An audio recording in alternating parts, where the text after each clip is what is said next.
வணக்கம், நான் உங்கள் ஈரோடுக்காரி பேசுகிறேன். இன்றைக்கி நம்ம சேனலில் புதுசாக இனிஷியலாக ஷாப் ஓப்பன் பண்ணிவிட்டு நம்ம எப்படி ரேட் ஃபிக்ஸ் பண்ணணும், டிஸ்கவுண்ட்ஸ் எந்த அளவுக்கு ஹெல்ப் பண்ணணும் நம்மளோட பிஸ்னஸ் க்ரோ பண்ணுறதுக்கு அப்படிங்கிறத தான் நம்ம பார்க்க போகிறோம்.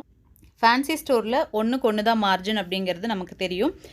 இப்போ ஆக்சுவலாக 50 ரூபீஸ்க்கு நம்ம பொருள் வாங்குகிறோம் அப்படின்னா இனிஷியலாக ஓப்பன் பண்ணியிருக்கிறப்போ ஃபுல் மார்ஜின் எப்போவுமே நம்ம வச்சிடாமல் 10% மட்டுமே ஜாஸ்தி வைக்கணும். இப்போ 50 ரூபீஸ் வாங்குகிறோம் அப்படின்னா 60 ரூபீஸ்க்கு நம்ம பொருளை சேல் பண்ணணும்.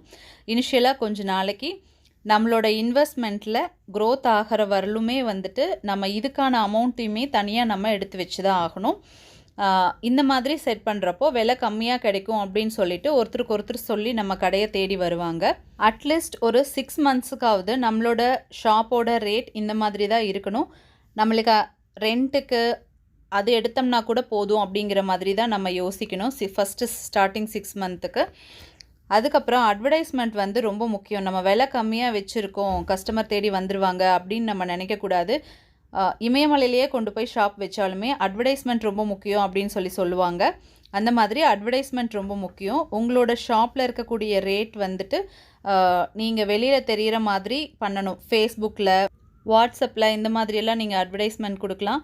லோக்கல் குரூப்ஸ் இருக்கும். ஃபேஸ்புக்கில் இப்போ நீங்கள் பவானியில் இருக்கீங்க அப்படின்னா பவானி ஏரியாவுக்குன்னு சொல்லிட்டு லோக்கல் குரூப்ஸ் இருக்கும். அந்த குரூப்லாம் நீங்கள் மெம்பர் ஆகிக்கோங்க. அதில் உங்களோட அட்வர்டைஸ்மெண்ட்டை நீங்கள் ரெகுலராக போஸ்ட் பண்ணிகிட்டே வாங்க. ஒரு 10 டைம்ஸ் பார்த்தாங்கன்னாவோ அவங்களுக்கு தேவைப்படுறப்போ நம்ம இந்த கடைக்கு போவோம் அப்படின்னு யோசிச்சு அவங்க வருவாங்க. இதை விடவே இன்னொரு ஐடியா என்ன பண்ணலான்னா, நம்ம விலை குறைச்சி சேல் பண்ணுறோம் அப்படிங்கிறது அவங்களுக்கு புரியாமல் கூட இருக்கலாம். விலை தெரிஞ்சவங்களுக்கு மட்டும்தான் இது கம்மியாக கிடைக்குது அப்படிங்கிற ஃபீல் வரும். ஸோ நம்ம ஒரிஜினல் ரேட்டே அதில் போட்டுட்டு 40% நம்ம டிஸ்கவுண்ட் கொடுக்குறோம் அப்படின்னு அவங்களுக்கு நம்ம கொடுக்கலாம். ஒரு 100 ரூபீஸ் ரேட் போட்டுட்டு நம்ம 40% நம்ம டிஸ்கவுண்ட் கொடுத்துருக்கோம், 60 ரூபீஸ்க்கு கொடுக்குறோம் அப்படின்னு சொல்லிட்டு நம்ம கொடுக்கலாம். அப்போ அவங்க ரியலைஸ் பண்ணுவாங்க, நியூ ஷாப்புங்கிறதுனால கொஞ்ச நாளைக்கு இப்படி தான் இருக்கும் அப்படின்னு சொல்லி நம்ம அதை கொடுக்கலாம்.